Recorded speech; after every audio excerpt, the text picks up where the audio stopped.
लेकिन कोई एक क्षेत्र चुनिए जिसमें आपको कुछ विशिष्टता प्राप्त हो सके। याद रखना, गोरखपुर विश्वविद्यालय की स्थापना जब हुई थी, यहां की स्थिति को देख करके राज्य सरकार ने भी और उस समय के जो अलग अलग फील्ड के विशेषज्ञ थे, उनका यह मानना था कि गोरखपुर में विश्वविद्यालय को हमें ग्रामीण विश्वविद्यालय के रूप में मान्यता देनी चाहिए। ग्रामीण विकास की अवधारणा को कैसे आगे बढ़ाया जा सकता है, इस क्षेत्र के विकास को आगे बढ़ाने में विश्वविद्यालय किस किस भूमिका के साथ कार्य कर सकता है। जो आपके पास है आप उसी का बेहतर उपयोग कर सकते हैं, जिसको कम मेहनत में, जिसको आप कह सकते हैं लो हैंगिंग फ्रूट्स, जिसको आप आसानी से प्राप्त कर सकते हैं, उसे प्राप्त करने की दिशा में कौन से ऐसे क्षेत्र होंगे। 1950 में भाव आया था कि गोरखपुर विश्वविद्यालय को एक ग्रामीण विश्वविद्यालय के रूप में मान्यता देकर के ग्रामीण विकास की अवधारणा को आगे बढ़ाया जाए, क्योंकि वह कालखंड ऐसा था जब भारत की जीडीपी में कृषि का योगदान उस समय ये लगभग 50% से अधिक था, कृषि पर आधारित था। पूरे देश के अंदर इस प्रकार की स्थितियां थी, देश के सामने चैलेंज थे, टेक्नोलॉजी का कोई नाम लेने वाला नहीं था, कनेक्टिविटी नहीं थी, बुनियादी सुविधाएं नहीं थी। उन स्थितियों में यहां के बारे में बात आई थी कि कैसे इसको आगे बढ़ाया जा सकता है। आप याद करिए ना, गोरखपुर की कनेक्टिविटी की स्थिति क्या थी। राजघाट में जो पुराना पुल है वो नहीं था, वो तो 1964 में बना है, यानी उससे पहले गोरखपुर में आने के लिए पेंटून था या नाव से लोग आते थे। और मान करिए नाव से कितने लोग आते रहे होंगे, कल्पना करिए। यानी कम आवागमन था। आप वाराणसी भी नहीं जा सकते थे क्योंकि बीच में तो राप्ती नदी है, और लखनऊ जाने का तो सवाल ही नहीं होता है क्योंकि राप्ती नदी थी ही। तो कनेक्टिविटी नहीं थी। रेलवे आ चुकी थी, रेलवे जरूर आती थी लेकिन छोटी लाइन थी, मीटर गेज था। उद्योग के नाम पे चीनी मिलें थी, चीनी मिलें भी कम क्षमता की थी। उत्पादन इतना अच्छा नहीं हो पाता था क्योंकि लोगों के पास सिंचाई के साधन भी कम थे, बिजली नहीं थी, कम थी। उस समय केरोसिन या डीजल की संभावना भी ना के बराबर था, बहुत कम मिल पाता था। अन्य संसाधन भी नहीं थे क्योंकि इनके लिए कनेक्टिविटी बहुत आवश्यक है। कोई केरोसिन जमीन के नीचे से तो निकलेगा नहीं, यहां पे डीजल या पेट्रोल जमीन के नीचे से तो निकलेगा नहीं। इन सभी के लिए उस समय के भाव के अनुरूप यह था कि एक विश्वविद्यालय ऐसा बनाया जाए जो ग्रामीण विकास में अपना योगदान दे सके। लेकिन धीरे धीरे करके गोरखपुर में उस समय के आचार्यों ने मेहनत किया, परिश्रम किया, एक सुदृढ़ नींव खड़ी की और विश्वविद्यालय गोरखपुर विश्वविद्यालय के रूप में अपनी एक शानदार यात्रा के साथ आगे बढ़ा। लेकिन किसी एक क्षेत्र को जिसमें आपकी विशेषज्ञता आगे बढ़ सकती हो, विश्वविद्यालय को एक पहचान दिला सकती हो, उस क्षेत्र को चिन्हित करना, उसमें ऐसा कार्य करना जो आपको एक नई पहचान दिला सके। कहीं भी देश के अंदर कोई ऐसा कार्य हो तो लोग याद करें कि हाँ, उसके लिए याद करें कि हाँ, उस विश्वविद्यालय के पास ये विशिष्टता। आज भी हम देखते हैं अलग अलग संस्थान अपनी एक विशिष्टता को लेकर के अपनी पहचान को बनाने के लिए संघर्ष करते हैं, और विश्वविद्यालय को भी अगले 25 वर्ष की अपनी कार्य योजना को बनाते समय सर्वांगीण विकास की इस भाव को तो रखना है, लेकिन विशिष्टता हमारी किस फील्ड में हो सकती है, उस फील्ड की उस विशेषज्ञता के लिए अपने नए प्रयास को आगे बढ़ाना होगा। याद रखना, जीवन में ढेर सारे अवसर मिलेंगे आपको आगे बढ़ने के। हर दिन आपके लिए एक अवसर होता है। लेकिन उस अवसर को हम अपने अनुरूप, अपने संस्थान के अनुरूप कैसे मोड़ सकें, वह एक कार्य योजना तैयार करना और उसको समय रहते निर्णय ले लेना अत्यंत महत्वपूर्ण होता है। आप याद करिए 75 वर्ष पहले की स्थिति क्या थी। एक विश्वविद्यालय की स्थापना के लिए 45-50 करोड़ की लाख की मांग हो रही थी कि इतना पैसा होगा तब विश्वविद्यालय बन जाएगा। और अभी जब मैं ऑडिटोरियम और यहां के सेंट्रल लाइब्रेरी के भवन के बारे में चर्चा कर रहा था तो मुझे बताया गया कि इन दोनों का जो प्रोजेक्ट है लगभग 45 से 50 करोड़ का है। यानी केवल एक ब्लॉक, जिसको आप कह सकते हैं, एक ब्लॉक के लिए इतना पैसा लग रहा है। समस्या पैसे की नहीं आज के दिन पे, समस्या समय पे कार्य योजना प्रस्तुत करने का है, समयबद्ध तरीके से इसको आगे बढ़ाने का है। मैंने अभी कार्यदायी संस्था से पूछा, मैंने कहा ऑडिटोरियम यहां पे बन रहा है तो कितने दिन में आप बना के तैयार करेंगे? उन्होंने कहा कि अभी टेंडर की हमारी प्रक्रिया पूरी होने और इसको, मैंने कहा शॉर्ट टर्म टेंडर के बाद इसको आगे बढ़ाइए, कैसे आप कर सकते हैं? उन्होंने 24 महीने का बात कही। मैंने कहा 24 महीने बहुत लंबा होता है, आप इसको 18 महीने में बना करके तैयार करिए, 18 महीने में, और ऐसा ऑडिटोरियम बनाइए कि विश्वविद्यालय के लिए उपयोगी तो हो, उसमें कॉन्फ्रेंस रूम भी दीजिए, विश्वविद्यालय से संबंधित तमाम अन्य गतिविधियों को वहां पर क्रियान्वित किया जा सके, इसके लिए भी अच्छे ढंग से उसको तैयार करने की व्यवस्था करिए। और फिर बगल में एक सेंट्रल लाइब्रेरी बनाइए विश्वविद्यालय की, जो विश्वविद्यालय की पहचान बन सके। यह समय है जब विश्वविद्यालय उन पुरातन ग्रंथों को लेकर के एक नए कार्यक्रम को आगे बढ़ाए। बहुत सारे ग्रंथ ऐसे हैं जो आज लुप्त प्राय हो रहे हैं। मुझे याद है 1940 में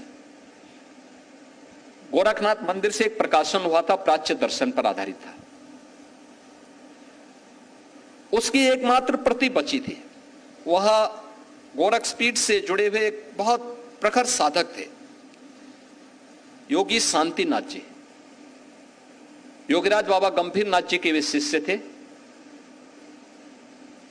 कोलकाता विश्वविद्यालय में फिलॉसफी के प्रोफेसर थे। विश्वविद्यालय की सेवा को उन्होंने छोड़ करके योगीराज बाबा गंभीर नाथ जी के सानिध्य में आकर के, गोरखपीठ में आकर के उन्होंने साधना के क्षेत्र में अपना आगे के जीवन को आगे बढ़ाया।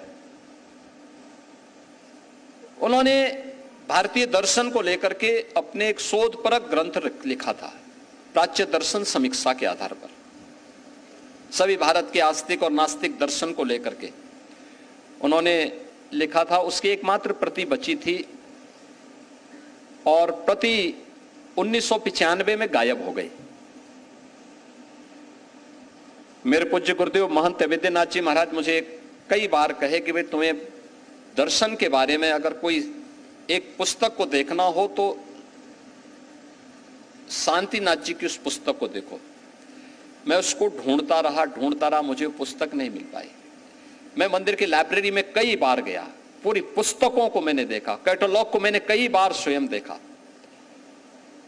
और अंततः मुझे वो पुस्तक अयोध्या में मिली। और अयोध्या में मैं अभी पिछले सप्ताह उस पुस्तक को वापस लेके आया हूं। आप सोचिए 1995 में वो गायब हुई थी, 30 वर्ष के बाद मुझे वो पुस्तक मिल पाई। और वह तो मेरी स्मृति में था कि फलाने व्यक्ति यहां आए थे, वही पुस्तक वहां से लेके गए थे, क्योंकि उनके नाम से वह जारी हुई थी। लेकिन उन्होंने कह दिया साहब गायब हो गई। तो एक दिन उनके ग्रैंडसन मुझे मिले। मैंने कहा यार देखो, तुम्हारे यहां कुछ पुरानी पुस्तक होगी, उसमें देखो इस नाम से एक पुस्तक होगी, वो पुस्तक अगर है तो मुझे वो पुस्तक चाहिए भाई, थोड़ा देखो कहाँ है।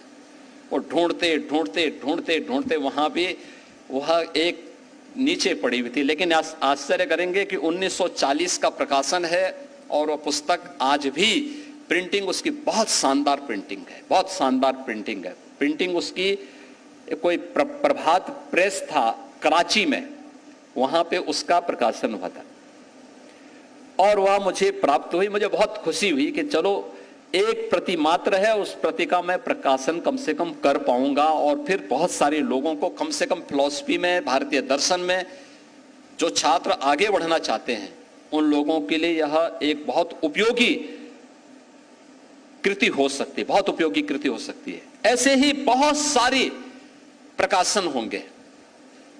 देखिए, टेलीविजन के बाद ये स्मार्टफोन ने लिखने पढ़ने की व्यवस्था परंपरा को बाधित किया है, कमजोर किया है। मुझे अच्छा लग रहा था जब यहां पे अभी बहुत सारी पुस्तकों का हम विमोचन कर रहे थे। विश्वविद्यालय का हीरक जयंती वर्ष पर अभी यहां पे एक डाक कवर भी जारी हुआ है, यानी 75 वर्ष की यात्रा पर तो हम डाक टिकट जारी कर रहे हैं, एक डाक आवरण जारी कर रहे हैं, लेकिन जब विश्वविद्यालय की स्वर्ण जयंती वर्ष था तब यह नहीं हो पाया था। अगर विश्वविद्यालय ने 50 वर्ष की यात्रा में भी इसी प्रकार के आयोजन को करने का निर्णय लिया होता, एक स्मृति आपके पास होती, कुछ विशिष्ट शोध किए होते अलग अलग फील्ड में, जितने संकाय हैं उनमें कुछ विशिष्टता के साथ हमें अपनी उपलब्धियों को लेकर के अगर हम करते, कितने पब्लिकेशन हुए हैं, कितने रिसर्च पेपर हमने जमा किए हैं, हमने इनोवेशन विश्वविद्यालय ने अलग अलग फील्ड में, हिंदी में, संस्कृत में, इंग्लिश में, समाजशास्त्र में या फिजिक्स में, केमिस्ट्री में, जूलॉजी, बॉटनी में या अलग अलग क्षेत्र में कितने ऐसी विशिष्ट कृतियों का प्रकाशन किया है, ऐसे कितने शोध ग्रंथ लिखे गए हैं, उनकी विशिष्टता क्या है, कितने पेटेंट फाइल हुए हैं, इन सब को लेकर के अगर आप बनाए होते, आपके पास एक रिकॉर्ड होता है। 75 वर्ष की यात्रा में कम से कम इस कार्य को अलग अलग विभाग अगर उन 75 वर्षों के पूरे कार्यक्रमों को लेकर के आगे बढ़ सकेंगे तो आने वाली पीढ़ी के लिए वह एक संग्रह होगा। आने वाली पीढ़ी इस बात के लिए आपका स्मरण करेगी, इसके लिए कृतज्ञता ज्ञापित करेगी कि हमारी पुरातन पीढ़ी ने हमें धरोहर के रूप में ये सब कुछ बना करके दिया है। याद करना, भारत की परंपरा कृतज्ञता ज्ञापित करने की परंपरा है। हम गुरु पूर्णिमा का आयोजन इसलिए करते हैं क्योंकि भारत की ज्ञान की धरोहर को कृष्ण द्वैपायन व्यास ने संगीता के माध्यम से हमें सजो करके दे दिया, उन्हें लिपिबद्ध करके हमें दे दिया। अब श्रवण परंपरा नहीं, हमारे पास लिपिबद्ध परंपरा है, एक संगीता के रूप में है। कोई भी व्यक्ति बिना किसी बाधा के, जिसे अक्षर ज्ञान प्राप्त है, वह व्यक्ति वेदों को देख सकता है, पुराणों को देख सकता है, उसके बारे में अपने अनुसार, अपनी प्रकृति के अनुरूप उसके बारे में अपनी राय व्यक्त भी कर सकता है। लेकिन इससे पहले यह सौभाग्य आज से 5000 साल पहले नहीं प्राप्त था, वहां की पीढ़ी को यह सौभाग्य नहीं प्राप्त था। और भारत ने कृतज्ञता ज्ञापित करने के लिए, इन सेवाओं के लिए, महर्षि वेदव्यास के प्रति कृतज्ञता ज्ञापित करने के लिए उनकी जन्मदिन को गुरु पूर्णिमा के रूप में मनाते हुए अपनी कृतज्ञता ज्ञापित की। यह है भारत की परंपरा। और मैं अपने विद्वान आचार्यों से इसी बात को कहूंगा, सभी विभागों से कहूंगा, उन्हें 75 वर्ष के इन कार्यक्रमों को संजोना चाहिए। क्या हुआ था विश्वविद्यालय की स्थापना के समय, कितने विभाग थे, कब कब कौन विभाग प्रारंभ हुए थे, किन किन आचार्यों ने अपना योगदान दिया था, उनका कोई विशिष्ट योगदान है, किस किस विभाग से निकले हुए छात्र जीवन के अलग अलग क्षेत्र में, समाज जीवन के अलग अलग क्षेत्र में जाकर के अपनी सेवाएं प्रदान कर रहे हैं और राष्ट्र की प्रवर्तमान विकास की इकाई कार्यक्रम में उनकी भूमिका क्या है, ये सभी का उल्लेख करते हुए अगर आप आगे बढ़ पाएंगे तो विश्वविद्यालय की वो एक धरोहर बनेगी। विश्वविद्यालय के पास आने वाली पीढ़ी को बताने के लिए सभी कुछ, आज के समय में तो हम डिजिटल युग में रह रहे हैं, सभी कुछ डिजिटाइज आप करके रख देंगे तो दीमक लगने का भी भय नहीं होगा। उसमें क्लाउड में सबको आप सुरक्षित कर सकते हैं, कहीं कोई समस्या नहीं है। और उस दिशा में अब आगे बढ़ने का समय आ चुका है। आज दुनिया बहुत आगे बढ़ चुकी है, हमें उस स्वस्थ प्रतिस्पर्धा में अपने आप को तैयार करना होगा और विश्वविद्यालयों को अपने आप को एक टापू नहीं बनना होगा। हम अपने आप में एक टापू ना बने, बेहतर संवाद होना चाहिए एक छात्र और शिक्षक के बीच में, एक संस्थान का समाज के बीच में एक बेहतर संवाद होना चाहिए। ये संवाद केवल लोकतंत्र के लिए आवश्यक नहीं है, एक स्वस्थ समाज के लिए भी संवाद की आवश्यकता है। ज्ञान के इस प्रवाह को अंतिम पायदान तक पहुंचाने के लिए भी स्वस्थ संवाद की परंपरा को आगे बढ़ाने की आवश्यकता है। और स्वस्थ परंपरा के प्रवाह को हम आगे बढ़ा पाएंगे तो इससे समाज का प्रत्येक तबका लाभान्वित होगा। लोग आपको इसके लिए हर प्रकार से आपके प्रति कृतज्ञता ज्ञापित तो करेंगे ही, लेकिन समाज के प्रत्येक तबके का आपके साथ एक जुड़ाव होगा। समाज के विकास में आप अपनी भूमिका को रेखांकित कर पाएंगे, अलग अलग तरीके से इसको आगे बढ़ा सकते हैं। यह आवश्यक नहीं कि हम लोग केवल इस बात को देखेंगे कि जब हमारे विश्वविद्यालय में कोई आएगा तभी ये हो पाएगा, नहीं, आपको प्रोएक्टिव होकर के उनके पास जाना पड़ेगा। विश्वविद्यालय को जाना चाहिए, विश्वविद्यालय के आचार्यों को जाना चाहिए, विश्वविद्यालय के छात्रों के समूह को जाना चाहिए, जाकर के समाज के बीच में जाकर के बोलें हम इसमें क्या योगदान कर सकते हैं, हमारी क्या भूमिका हो सकती है, हम कैसे इन कार्यक्रमों के साथ जुड़ सकते हैं। उसका एक मॉडल भी खड़ा करिए, अपने आप ही मॉडल खड़ा करिए। विश्वविद्यालय में समाजशास्त्र विभाग है, लेकिन अगर हमें किसी बड़े कार्य के लिए सोशल इंपैक्ट स्टडी करानी हो तो अभी भी हम आईआईटी और आईआईएम की तरफ देखते हैं। क्यों हम आईआईटी आईआईएम की तरफ देखेंगे? उनके पास काम की कमी नहीं, लेकिन विश्वविद्यालय की अतिरिक्त आमदनी के लिए आवश्यक है कि यहां का विभाग उसके लिए अपने आप को तैयार करे। अगर हमें ज्योग्राफिकल मैपिंग करनी हो किसी क्षेत्र की, ज्योग्राफी विभाग इस काम को क्यों नहीं कर सकता है और डिपार्टमेंट कर सकता है। अगर हमें किसी क्षेत्र में बाढ़ की समस्या के स्थायी समाधान के लिए कोई व्यवस्थित कार्य योजना बनानी है, यहां का विश्वविद्यालय भी उस कार्य के साथ जुड़ सकता है। अगर हमें कहीं पर आर्कियोलॉजिकल से संबंधित किसी एक विशिष्ट कार्य के साथ जुड़ना है कि यहां पे मानव सभ्यता का इतिहास कितना पुराना है, कितनी पुरानी परंपरा है। हम लोग जब बात करते हैं विकास की, याद करिए जब मैं अशोक की परंपरा को पढ़ रहा था, चंद्रगुप्त मौर्य की परंपरा को पढ़ रहा था, तो उन्होंने नालंदा को तक्षशिला से जोड़ने के लिए उत्तर पथ बनाया था। यह उत्तर पथ इसी गोरखपुर के सौगोरा गांव से होते हुए, श्रावस्ती होते हुए तक्षशिला तक जाता था। क्या आज हम इसके बारे में कर पाएंगे? गोरखपुर का सौगोरा गांव कोड़ीराम के पास से, यह भंडारण था उस समय के, चंद्रगुप्त मौर्य के समय यह भंडारण गृह हुआ करता था वहां का, जहां पे लोग अनाज का संग्रह क्या करते थे। उत्तर पथ ये था और दक्षिण पथ श्रावस्ती से लेकर के सुदूर दक्षिण तक विजयनगर साम्राज्य तक जाता था। कौन ढूंढेगा इसके बारे में? हम लोग अगर उस दिशा में कार्य नहीं करेंगे तो हम पिछड़ जाएंगे।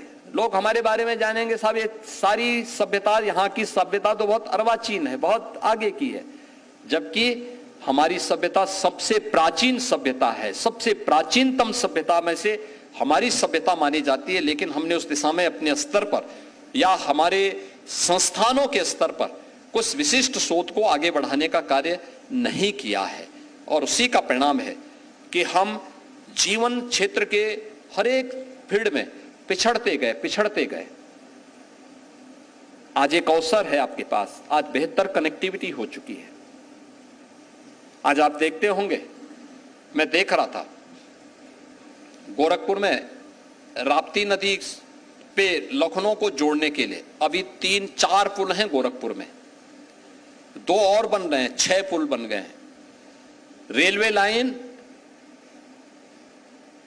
मीटर गेज से ब्रॉड गेज हो गई, ब्रॉड गेज में भी डबल लाइन यहां से अब लखनऊ को जोड़ चुकी है। यहीं से नहीं जोड़ रही है, उत्तर से भी जोड़ रही है। यहां से महाराजगंज, यहां से आनंद नगर होते हुए, सोरठगढ़ होते हुए, तुलसीपुर और बलरामपुर होते हुए गोंडा, ये भी एक नई लाइन चली गई। एयर कनेक्टिविटी हो गई, जो एक कल्पना थी। बेहतरीन कनेक्टिविटी के साथ आज हम जुड़े हुए हैं। एक विश्वविद्यालय था, एक विश्वविद्यालय के लिए 1947 में आवाज उठी थी। आज विश्वविद्यालय गोरखपुर में 4 विश्वविद्यालय हैं, यानी गोरखपुर विश्वविद्यालय भी है, टेक्निकल विश्वविद्यालय, तकनीकी विश्वविद्यालय भी है, आयुष विश्वविद्यालय भी है, महायोगी गोरखनाथ विश्वविद्यालय भी है। एम्स गोरखपुर में स्थापित हो चुका है। मेडिकल कॉलेज आज 8 सुपर स्पेशलिटी सुविधाओं के साथ गोरखपुर में प्रारंभ हो चुका है। अनेक महाविद्यालय और संस्थान खड़े हो चुके हैं। एक नया विश्वविद्यालय अभी हम लोग यहां पे दे रहे हैं, वह है फॉरेस्ट्री एंड हॉर्टिकल्चर का। एक नया विश्वविद्यालय और गोरखपुर में आने जा रहा है। अनेक सुविधाओं से युक्त आज ये क्षेत्र, और एक विश्वविद्यालय आपके कुशीनगर जनपद में महात्मा बुद्ध के नाम पे कृषि और प्रौद्योगिकी विश्वविद्यालय वहां स्थापित होने जा रहा है। इस सत्र में वहां पर भी हम लोग प्रयास कर रहे हैं कि कक्षाएं प्रारंभ हो, क्लासेस शुरू हो। यानी इतना कुछ बदला है। बदलाव की इस प्रक्रिया में यह बिना विकास के नहीं हो सकता, और विकास और बदलाव की इस प्रक्रिया में हम कहां खड़े हैं, हमने कितनी इस यात्रा में, हम कितने इस पूरी प्रक्रिया में कितना हम आगे बढ़ पाए हैं, इसका मूल्यांकन करने का अवसर हीरक जयंती वर्ष हम सबको उपलब्ध करा रहा है। आज आपके 75 वर्ष की यात्रा पूरी हो रही है।